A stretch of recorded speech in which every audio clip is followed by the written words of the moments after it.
Hello guys, আসসালামু আলাইকুম। চলে আসলাম নতুন আর একটা রেসিপি নিয়ে। তো আজকে রেসিপিটার জন্য আমি এখানে নিয়ে নিয়েছি কুশি।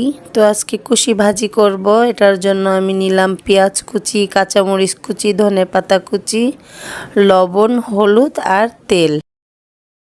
চলে আসলাম রান্নাঘরে, বসিয়ে দিলাম চুলার উপরে কড়াই।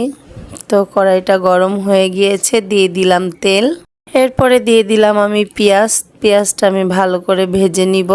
তো আমি পেঁয়াজটা ভালো করে বাদামি কালার করে ভেজে নিলাম। এরপরে দিয়ে দিব আমি কাঁচামরিচ কুচি, হলুদের গুঁড়া আর পরিমাণ মতো লবণ। তো সবগুলো উপকরণ আমি ভালো করে ভেজে নিব। এরপরে দিয়ে দিলাম একটা ডিম।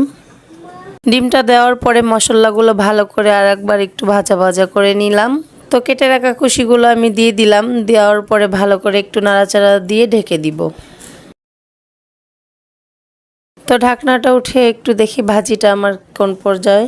তো ভাজিটা আমার হয়ে আসছে। এরপরে দিয়ে দিলাম ধনিয়া পাতা দেওয়ার পর আর একটু ঢাকনা দিয়ে ঢেকে দিব। তো ডিম দিয়ে আমার কুশি ভাজিটা কমপ্লিট। আপনাদের কাছে যদি ভালো লেগে থাকে অবশ্যই একটা কমেন্ট করে জানিয়ে দিবেন। আল্লাহ হাফেজ।